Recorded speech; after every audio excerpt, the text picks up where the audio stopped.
معاملہ ایسا ہے، ایک مرتبہ بلاتی ہے اور کہنے لگتی ہے کہ یوسف آ جاؤ برائی کریں گے. یوسف علیہ السلام کہتے ہیں کہ انی اخاف اللہ، اور وہاں معاملہ ایسا ہوتا ہے کہ پھر یوسف علیہ السلام کو جیل جانا پڑتا ہے. وہاں جیل میں گئے، جیل میں جا کر کے لوگوں کو اسلام کی دعوت دی، کچھ لوگوں کو دین کی طرف بلایا، اور یہاں تک کہ حضرت یوسف علیہ السلام جیل میں رہتے ہوئے خوابوں کی تعبیر بھی بیان کرتے تھے.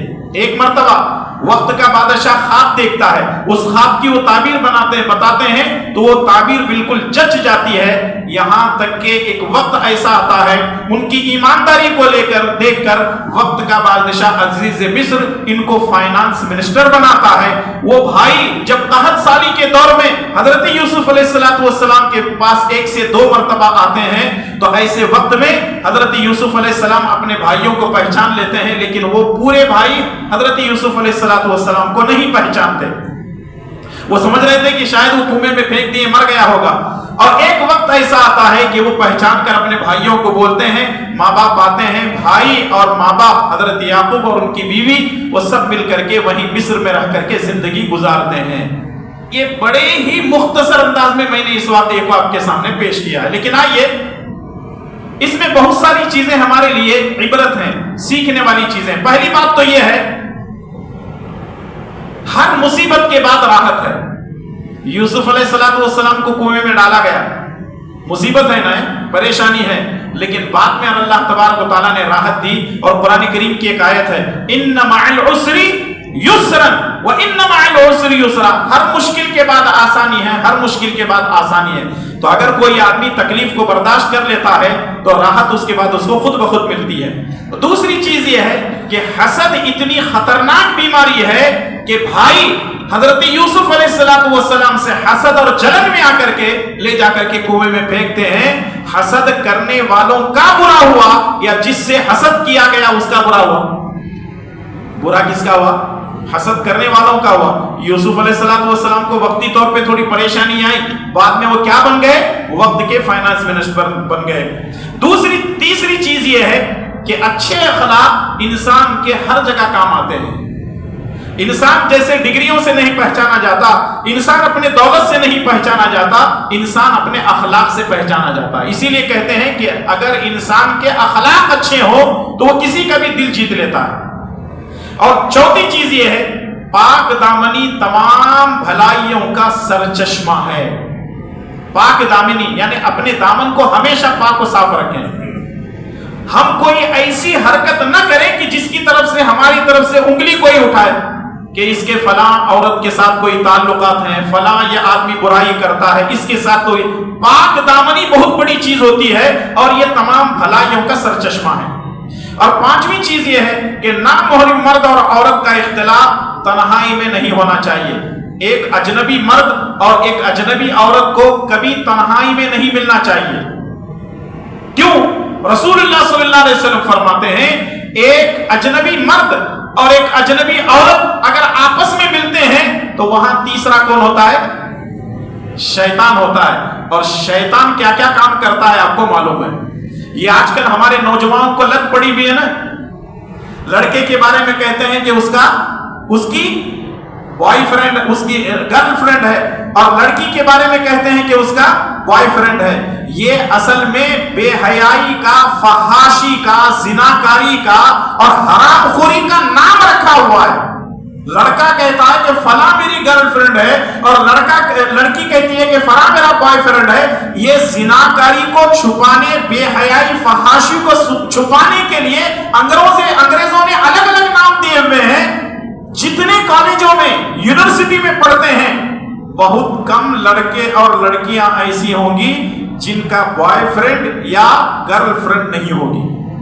لیکن اکثر و بیشتر دیکھتے ہیں کہ جتنے کالجوں میں پڑھتے ہیں کوئی نہ کوئی وہ اسٹیپنی ضرور رکھتا ہے، اور جتنی لڑکیاں ہوتی ہیں کوئی نہ کوئی جو ہے اس کا بھی سائیڈ بزنس ضرور ہوتا ہے. اور اس طریقے سے وہ تعلیم حاصل کرتی ہیں. کالجوں میں جتنی تعلیم ہو رہی ہے، تعلیم سے زیادہ عیاشی ہو رہی ہے، تعلیم سے زیادہ عیاشی ہو رہی ہے. حضرت یوسف علیہ السلام پاک دامن تھے، اچھی صورت والے تھے، اچھی سیرت والے تھے، اور یہاں تک کہ اس عورت نے جس کو زلیخا کے نام سے یاد کیا جاتا ہے، حالانکہ عزیز مصر کی بیوی کا نام کسی حدیث کی کتاب میں نہیں ہے، بلکہ اسرائیلی روایات میں اس کا نام کیا ہے؟ زلیخا رکھا ہوا ہے۔ تو زلیخا نے، بات کو سمجھنے کے لیے اسی نام کو لے کر کے ہم چلتے ہیں، زلیخا نے حضرت یوسف علیہ السلام کی خوبصورتی پر فریفتہ ہو کر ڈورے ڈالے اس نے، یہاں تک کہ وہ بڑا محل تھا اس کا، زلیخا کا، اور وہ سارے دروازوں کو بند کرتی ہے، وہ کہنے لگتی ہے وَرَابَتَتْهُ الَّتِي هُوَ فِي بَيْتِهَا عَنْ نَفْسِهِ وَغَلَّقَتِ الْأَبْوَابَ وَقَالَتْ هَيْتَ لَكَ قَالَ مَعَاذَ اللَّهِ۔ جب دروازوں کو بند کر کے کہنے لگتی ہے یوسف اب آجا برائی کرتے ہیں، تو یوسف علیہ السلام کہتے ہیں کہ میں نہیں آ سکتا، کیونکہ میں اللہ تعالیٰ کی پناہ مانگتا ہوں، میں اللہ تعالیٰ سے ڈرتا ہوں۔ اور ایک حدیث ہے، رسول اللہ صلی اللہ علیہ وسلم فرماتے ہیں قیامت کے دن کچھ لوگ اللہ تعالیٰ کے عرش کے سائے تلے ہوں گے، اور اللہ کے عرش کے سائے کے علاوہ کوئی سایہ نہیں ہوگا، اور ان میں سے ایک وہ نوجوان ہے جب کوئی حسین و جمیل خوبصورت عورت اس کو بلاتی ہے برائی کرنے کے لیے، اور وہ کہنے لگتا انی اخاف اللہ، میں اللہ تعالیٰ سے ڈرتا ہوں، اللہ تبارک و تعالیٰ ویسوں کو اپنے عرش کے تلے جگہ ان کو دیتا ہے۔ اللہ تعالیٰ ہمیں ہر برائیوں سے بچنے کی توفیق عطا فرمائے، آمین۔ چھٹی چیز یہ ہے کہ ایمان کی برکت سے مصیبت آسان ہو جاتی ہے۔ ایمان ایک ایسی چیز ہے، جب کسی کے اندر ایمان رہتا ہے تو مصیبتیں اس کے اوپر آتی ہیں تو ایسی حالت میں وہ تمام مصیبتیں اس کو بالکل ہیچ اور بیکار نظر آتی ہیں، اور اللہ تبارک و تعالیٰ اس کے لیے آسانیاں پیدا کرتا ہے۔ ساتویں چیز یہ ہے، معصیت پر مصیبت کو ترجیح دینی چاہیے۔ معصیت یعنی گناہ کو، گناہ پر مصیبت کو ترجیح دینا چاہیے۔ اس کا مطلب یہ ہے کہ یوسف علیہ السلام کو زلیخا نے برائی کی طرف بلائی، وہ کہتے ہیں کہ میں نے تیرے ساتھ برائی کر سکتا، کیونکہ معصیت کرنا، نافرمانی کرنا یہ میرے بس کی بات نہیں ہے۔ تو اس وقت یوسف علیہ السلام سے کہا گیا کہ اب تو تجھے جیل بھیجا جائے گا۔ یوسف علیہ السلام نے کہا مجھے جیل پسند ہے، یا صاحب السجن، اور اب بھی کیا ہے، قال رب السجن احب الی مما تدعوننی الیہ۔ سورہ یوسف کے آیت نمبر 33 ہے کہ حضرت یوسف علیہ السلام نے کہا کہ اس برائی سے، اس عورت کے ساتھ اس محل میں داغدار رہنے سے بہتر ہے کہ میں جیل جا کر کے زندگی گزاروں۔ تو اس لیے انسان کو جیل جانا پسند کر لینا چاہیے، لیکن کبھی برائی کو اور پاکدانی پر جو ہے آنچ نہ آئے، وہ اس کو کبھی پسند نہ کرے۔ اور آٹھویں چیز یہ ہے کہ حضرت یوسف علیہ السلام جیل میں جانے کے بعد لوگوں کو توحید کی دعوت دیتے ہیں۔ اس کا مطلب یہ ہے ایک داعی جو ہوتا ہے وہ دین کا، وہ کہیں بھی ہو دعوت توحید کی کام کرتا ہے۔ یا صاحب السجن ارباب متفرقون خیر ام اللہ الواحد القہار۔ حضرت یوسف علیہ السلام دعوت کا کام توحید سے شروع کرتے ہیں۔ وہاں یہ نہیں پوچھتے کہ سینے پر ہاتھ باندھنا ہے، ناف کے نیچے باندھنا ہے، رفع الیدین کرنا ہے، آمین زور سے پکارنا ہے، وہاں جانا یہاں جانا، نہیں، یہ سارے مسئلے بعد میں آتے ہیں۔ یوسف علیہ السلام توحید کی دعوت سے اپنے کام کا آغاز کرتے ہیں۔ تو ہماری دعوت بھی کہاں سے شروع ہونی چاہیے؟ توحید سے شروع ہونی چاہیے، بعد کی چیزیں بعد میں رکھیں۔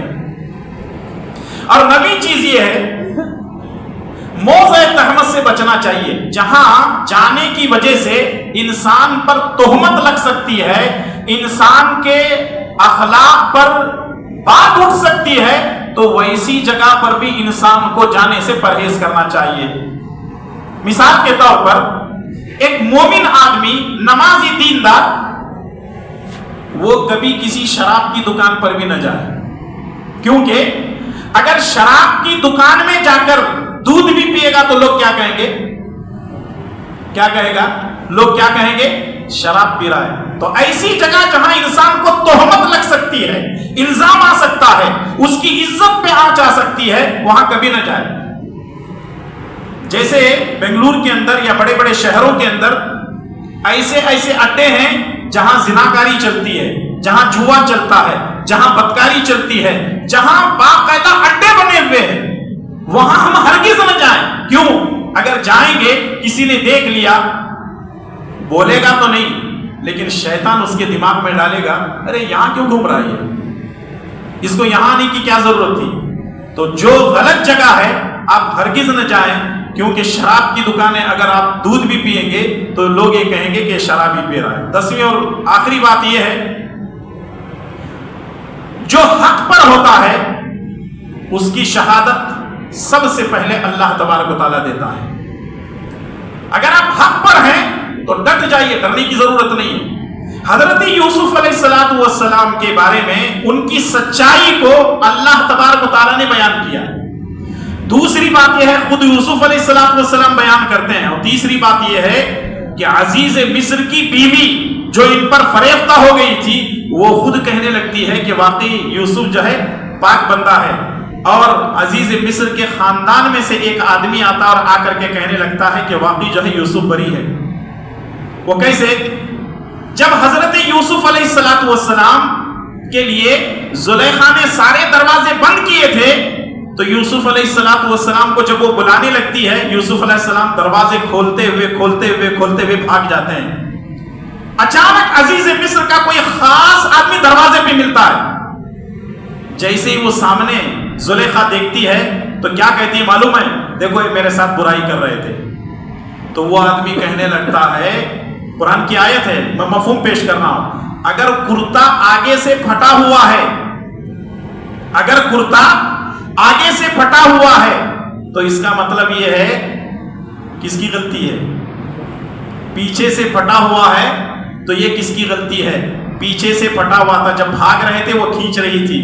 تو عزیز مصر کا وہ خاص آدمی کہنے لگتا ہے، ان کیدکن عظیم، یہ تو تم عورتوں کا شر ہے، یہ تیری وجہ سے یوسف بھاگ رہا ہے، اس میں یوسف کی غلطی نہیں، تیری غلطی ہے۔ اور جب پول کھل گئی تو اٹھا کر کے ان کو جیل میں بھیج دیتی ہے۔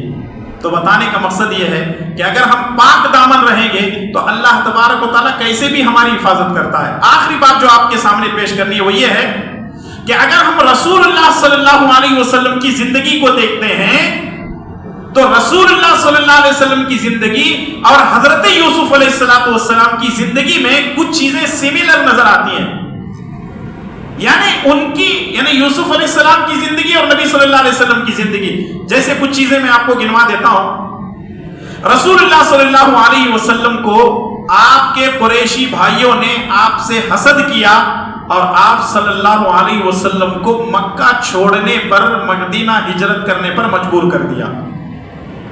دوسری بات یہ ہے، یوسف علیہ السلام کنویں میں رہے اور رسول اللہ صلی اللہ علیہ وسلم غار حرا میں چلے گئے، کس سے بچنے کے لیے؟ مکے والوں کے شر سے بچنے کے لیے۔ تیسری چیز یہ ہے، حضرت یوسف علیہ السلام مصر گئے، رسول اللہ صلی اللہ علیہ وسلم ہجرت کر کے مدینہ گئے۔ اور چوتھی چیز یہ ہے کہ حضرت یوسف علیہ السلام وقت کے وزیر بنے، فائنانس منسٹر بنے، اور رسول اللہ صلی اللہ علیہ وسلم اسلامی حکومت کے پہلے حاکم بنے۔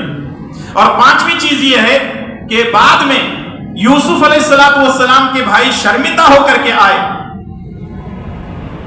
اور جب مکہ فتح ہوا تو رسول اللہ صلی اللہ علیہ وسلم کے سامنے آپ کے پورے دشمن کھڑے تھے۔ اور آخری بات یہ ہے کہ حضرت یوسف علیہ السلام نے اپنے بھائیوں سے کہا تھا، لا تثریب علیکم اليوم، آج تمہارے سے کوئی ملامت نہیں ہوگی، کوئی بدلہ نہیں لیا جائے گا۔ اور یہی جملہ فتح مکہ کے وقت میں جتنے لوگ گردن جھکا کر کے کھڑے تھے، جو آپ کی جان کے جو آپ کو قتل کرنا چاہتے تھے، آپ کو اذیت دینا چاہتے تھے، آپ کو تکلیفیں دے چکے تھے، رسول اللہ صلی اللہ علیہ وسلم نے وہی جملہ دہرایا جو حضرت یوسف علیہ السلام نے دہرایا تھا، لا تثریب علیکم اليوم، آج تمہارے ساتھ کوئی ملامت نہیں ہوگی، کوئی مار پیٹ تمہارے ساتھ نہیں ہوگی، کوئی غلط چیز نہیں ہوگی۔ اب اس واقعے سے ہمیں یہ عبرت ملتی ہے کہ انسان جو مرضی کرنا چاہتا ہے اس کی مرضی کے مطابق کچھ نہیں ہوتا، جو اللہ چاہتا ہے وہی ہوتا ہے۔ بھائیوں نے سوچا تھا کنویں میں پھینک کر کے یہ تو گیا کام سے، اب ابا جو ہے ہم سے محبت کرنے لگیں گے، لیکن اللہ تبارک و تعالیٰ وقت کا ان کو فائنانس منسٹر بنا دیتا ہے۔ تو اس کے اندر اور بھی بہت ساری عبرتیں ہیں اس واقعے کے اندر۔ اللہ تعالیٰ سے دعا ہے کہ رب العالمین مجھے اور آپ تمام کو پیارے نبی صلی اللہ علیہ وسلم کی تعلیمات پر اپنی زندگی گزارنے کی توفیق عطا فرمائے۔ آمین۔ وصلی اللہ علی نبینا محمد وعلی آلہ وصحبہ اجمعین۔ السلام علیکم ورحمۃ اللہ وبرکاتہ۔